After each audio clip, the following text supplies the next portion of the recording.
like I'm allowed to speak, talk, whatever. So yeah, I'm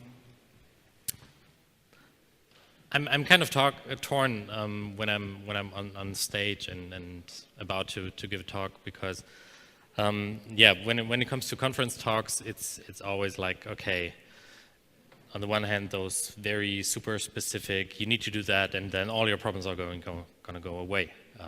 You're only missing out. Or they are like experience reports, like we did that, and that totally helped us scale from 1 to 1 billion users in 2 days or whatever.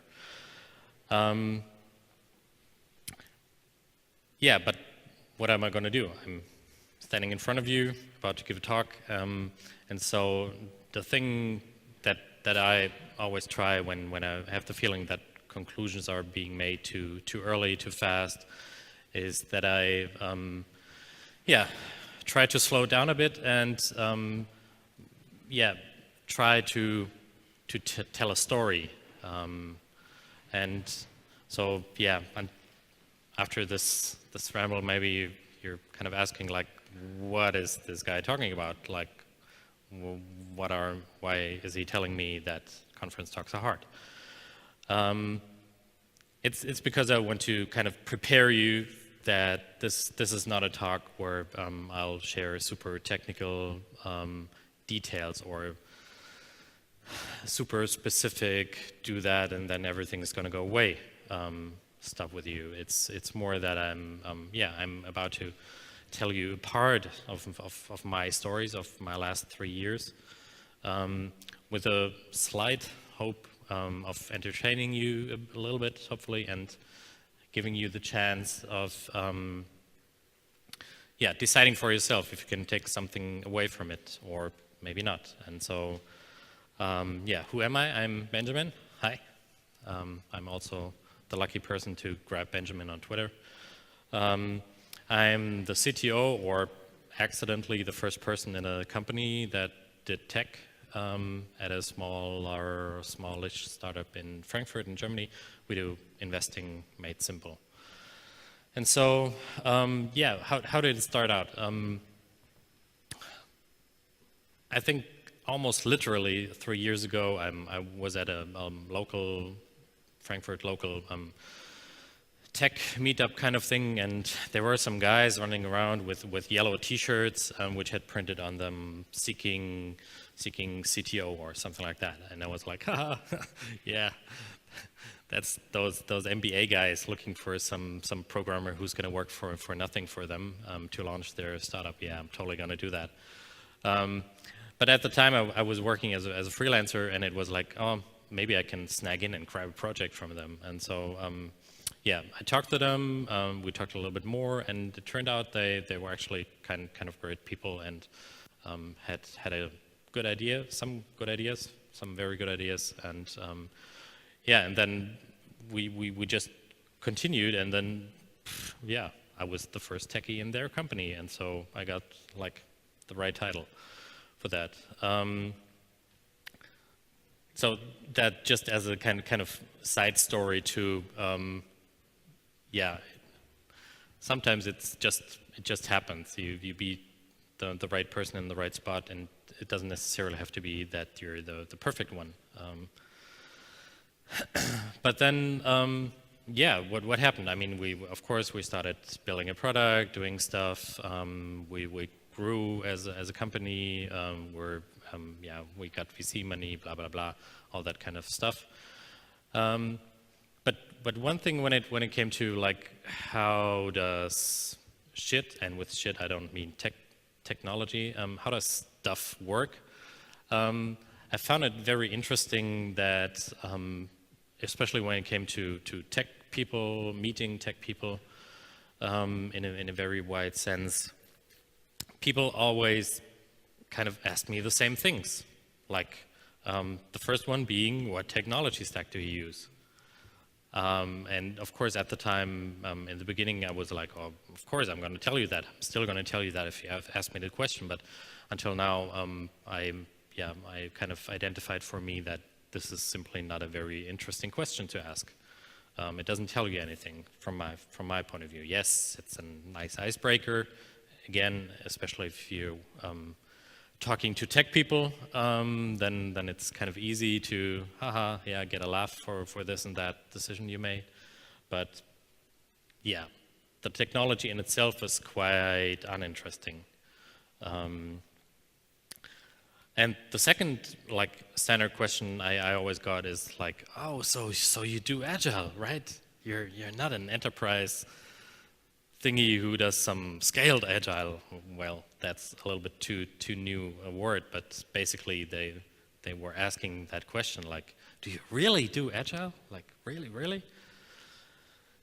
And yeah, and though that kind of felt more relevant and more interesting to me, because it's not about technology, but it's about how you work together. And so after a while I really realized for me that this question was so, or at least more interesting to me, and I really like talking about that a bit more than about the technology side, is that it actually fell very squarely with what my interests and my theories are. And so that again then led to my realization that I saw that, okay, one, if not the biggest reason for me to take that job in the first place, I mean, beside of course Greenfield, blah, and so on, was that it gave me the opportunity to test my theories about work. Like probably many, if not most of you, I thought that, okay, I've seen that, it doesn't work, I want to do something different. And that's my theory. My theory about how stuff should be done, should work differently, but for the better. And yeah, and that was kind of cool to say, okay, wow, yeah, right. I did that with the express, if latent purpose of testing something, of testing my theories. Yeah, which is not to say that those theories were super novel in the sense that nobody else had them before, and I'm Eureka, I'm gonna blow, yeah, I'm gonna turn the industry upside down and all that, but yeah, very, very simple ones. But again, you might ask the question like, okay, what does it mean to you? And like I said, from my point of view, everybody has those theories, and it's kind of powerful to make them explicit, at least for yourself, to say, okay, I'm aiming to change X, Y, Z, or I'm aiming to work in a way that is X, Y, Z, because that gives you a goal with something, and yeah, enables you to really change something more, yeah, maybe even more easily, but at least more explicitly.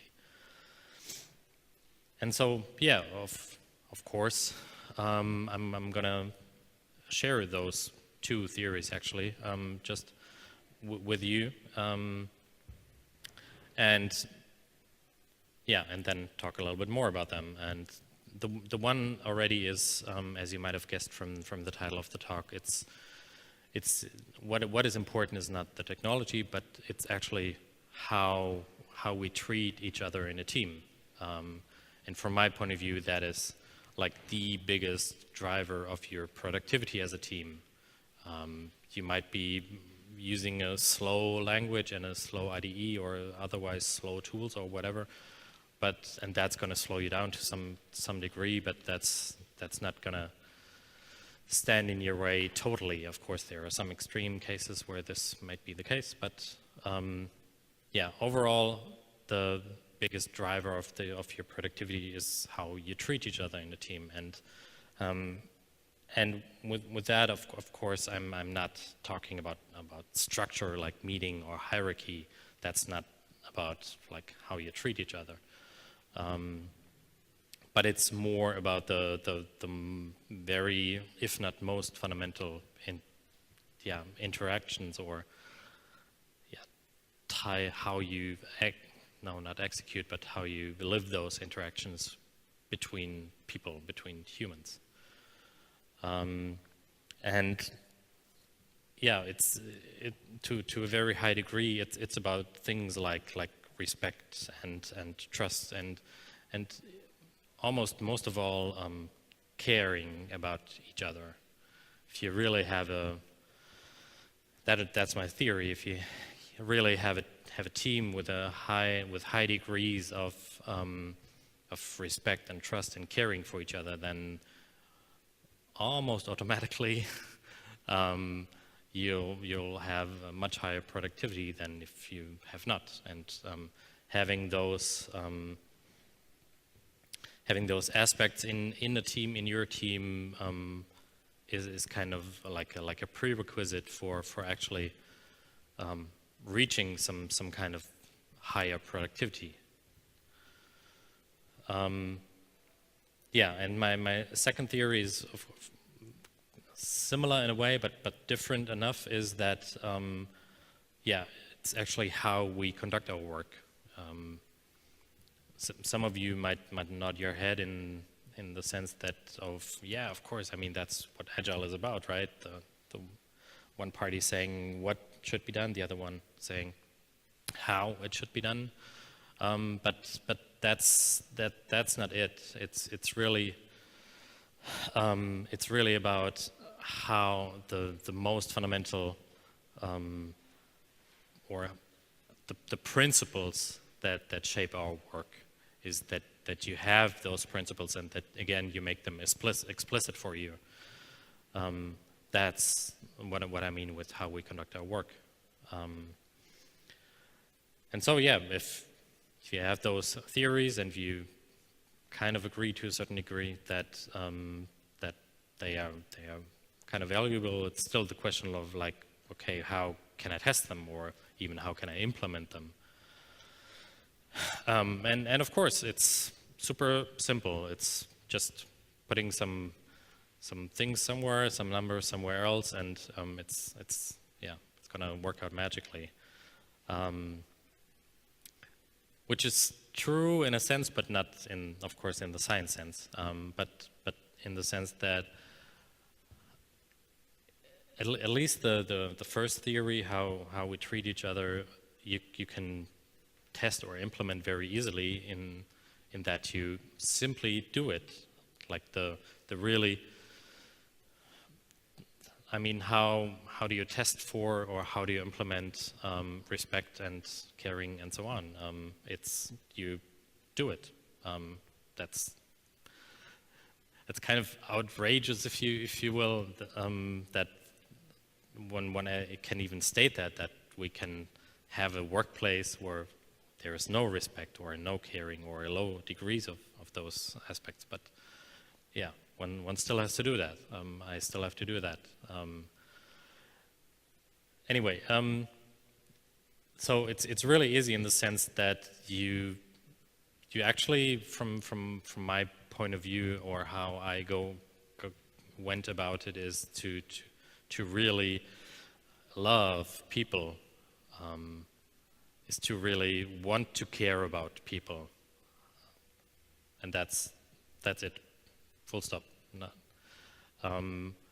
Because from that you can go on and say, okay, because I really care not only about your opinion, but about you, about your personality, about you as a human, about your well-being, about you feeling well and all that. I can start to respect that. I can respect those things once I actually start caring about you or about other people. And of course, you have to do that like always.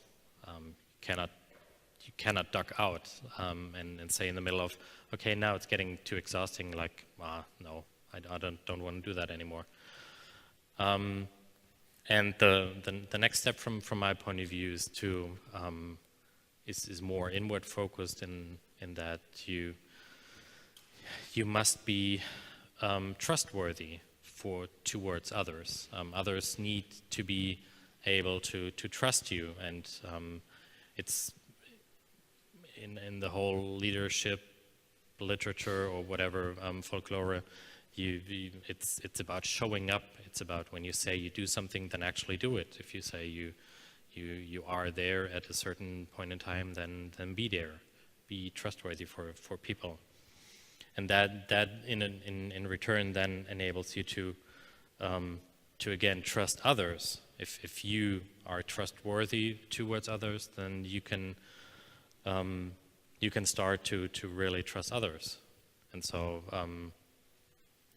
yeah, it's really, if you look at those four bullet points that I just showed you, it's actually just about you being reflective enough of yourself to be able to trust others, to be able to really care about them, and not just like, oh yeah, I want you to deliver great performance. That's what I care about you. No, I care about the people, or you need to care about the people, and you need to really reflect on that. Do you really do that? And of course that. A second point or a second aspect that helps you in doing that, or that you should be aware of, is the whole concept of empathy. Which is the mindset that enables you to put yourself into somebody else's shoes. It's not necessarily agreeing with them or feeling the same way as them. That's sympathy. That's something else. But it's really putting yourself into the shoes of somebody else and simply acknowledging that. And here I want to take a short break, short detour to shout out to those two people. It's the one on the left you probably know. It's Chad Fowler. He's seems to be a great guy. I don't know him, but he wrote a very great, very short, very on to the point blog post some time ago, which is practicing. It's called Practicing Empathy, and it's very, like I said, it's very onto the point and gives you very, very practical ways to practice empathy, as the title says. And the other one is Marshall Rosenberg, which is the initiator, author of Nonviolent Communication, which sounds strange to some ears, but is a very, very, if not the most awesome concept. And you should really look that up and take some time. He has some very great videos on YouTube where he talks, and he's an amazing person. He was an amazing person. Detour end. The second theory, or like how to implement the second theory, the test for it, it's still the first one. So yeah, I'm kind of too fast here. So yeah, that's already a nice basis. But like I said, with the second theory, there's of course there needs to be more, and that's simply extending from the one-on-one interactions you have.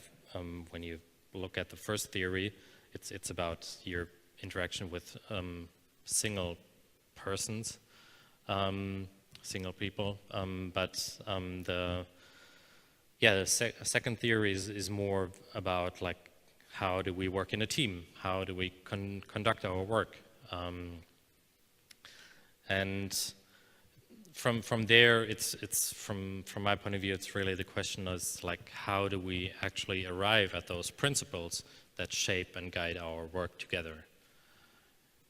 Because there again, we have the spaces, the bases we need to work better together, and not just keep on working as we do in a lot of other companies. And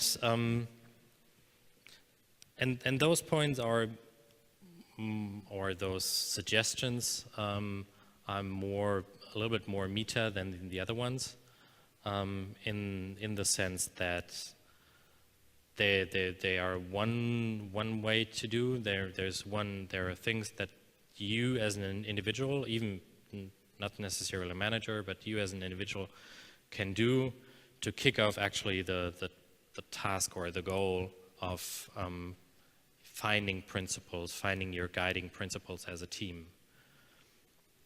And of course the disclaimer, that it works for me, works for us.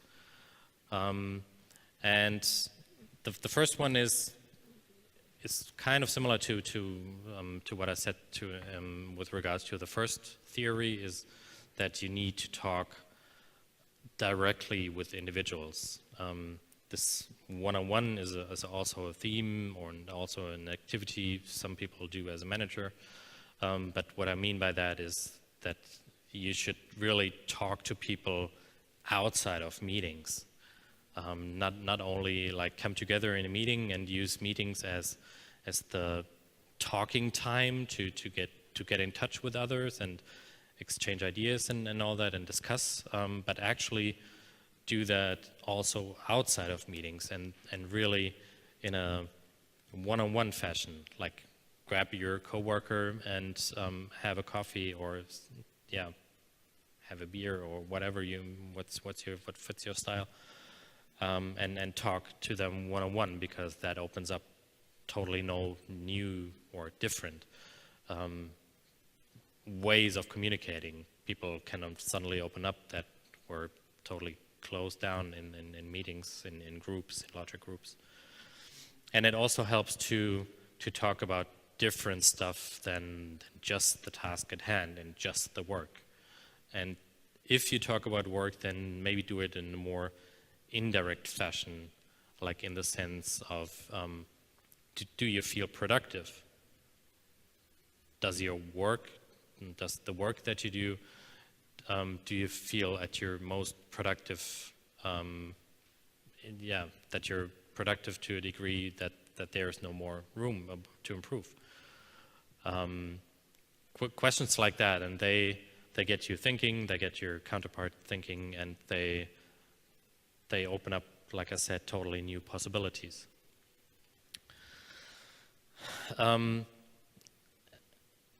Which is a different way of saying that, you should actually get to know people and build those honest relationships, which I said also earlier. And another very, very powerful concept is we're talking at this conference, and Amy, who was here just before me, she also talked about her failure, or their failures at GitHub, at their GitHub design organization. And of course we should talk about failure, and at conferences like this we really try to do that, because those are interesting stories to tell. But it's kind of different and harder to do that in the workplace, to really allow people and encourage them to be able to fail and make failures, and then talk about them in a non-blaming way, which is then and because it's so hard, it's super important that you repeat this. You can make failures. It's okay to fail. It's okay to make an error. You have to repeat that, like, always, like really do it, and you have to account for the fact that everybody hears it in a different way. Like, even if I'm standing here in front of you or standing in front of my team and saying, like, okay, come on, we can fail, that's okay, it's a learning opportunity and all that, people are still anxious to really fail, and to really, because it's so ingrained in us, and that's of course okay. So ingrained in us that we don't want to fail. It's like, oh man, then I did some shit work. Yeah, I learned something, but it's really frustrating to fail. And so, yeah, you have to account for the fact that everyone hears it differently and needs to be said differently to different people. But ultimately, the goal behind that is to be able to give everyone the ability to enable everyone to give their actually best work. Because if they're afraid to fail, afraid to make any errors, they're always going for the safe option and not maybe taking some kind of risk, which would actually lead to can actually lead to a different and maybe better result. And so, yeah, this is from my point of view, very very important to be able to, or to enable your people to, or other people in your team to, yeah, to make errors, to fail at some kind.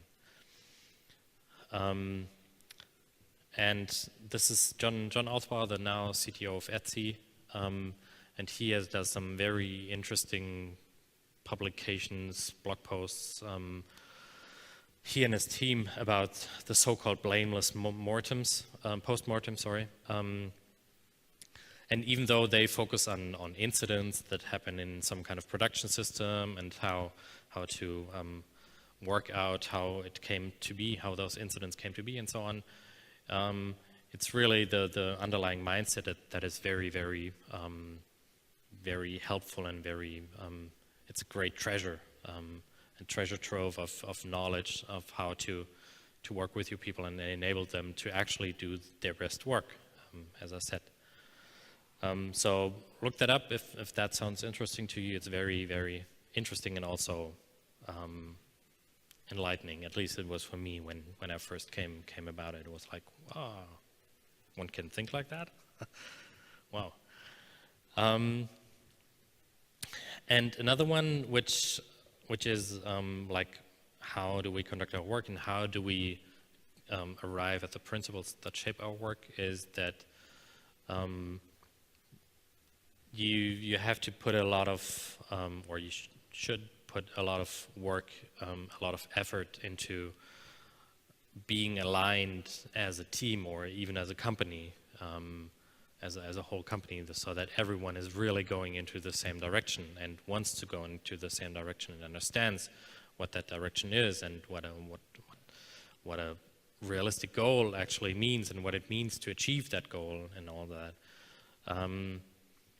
Henrik Knieberg, a lot of you probably know him about from the whole Spotify Agile stuff he did there, and in one of his papers or whatever it's called, he has this very nice, catchy headline where it says, "Yeah, alignment enables autonomy," and that's, yeah. What I want to say with that is, alignment is a very, very powerful concept. Of course, there are times where a high degree of alignment is maybe not what you're looking for, but in most cases, you want that. You want people to be highly aligned with you, because then they can be very autonomous. They can work autonomously, because you can be sure that, yeah, you're all going into the same direction. Yeah. And that's actually already it, but I've touched upon several only slightly related points, so I'm gonna repeat it a little bit. It's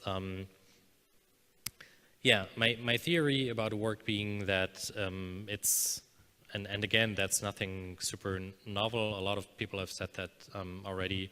Yesterday there were several talks about that, which looked very interesting. Sadly, I couldn't see them, but it's really about how we treat each other at work or when working together, and that how that actually then influences how we conduct our work together. And these 2 points together, they have a very direct and very, from my point of view, again, that's his theory, they have a very strong impact on teams and the degrees on their productivity, to the degree to, you know what I mean, sorry. yeah, and so from my point of view, the way you can try to implement that or try to test that at your place, at your workplace, is to to talk about people individually, not only about teams, to use more channels to communicate than just meetings and just Slack rooms or whatever, and to use that to build really honest relationships, because that will enable you and will enable your people to really deliver their best work by allowing them to fail. And the second one being is that if you work towards a high degree of alignment, again, they can bring out their best work. High alignment enables autonomy, and that, creative, complex solutions or solutions to complex problems usually require creative solutions. Did I even make sense? Yeah. Anyway, short version. From my point of view, you should really care about more each other. You should care about the people you're working with, not just because they are great at foosball or whatever, or even if that's the case, I mean, everything's totally fine as long as it's really about the people. You should really care about your people, and a lot of things that make jobs miserable from that's my theory again, stem from the fact that we don't care about people. It's easy to get lost in, or that fact or that theory is easy to get lost in large corporations, but still, I mean, that's why I'm here, to remind you. And so, thanks a lot. That's already what I have to say, and looks like we still have some minutes left, so if anyone has a question, you're more than welcome. No. Thanks.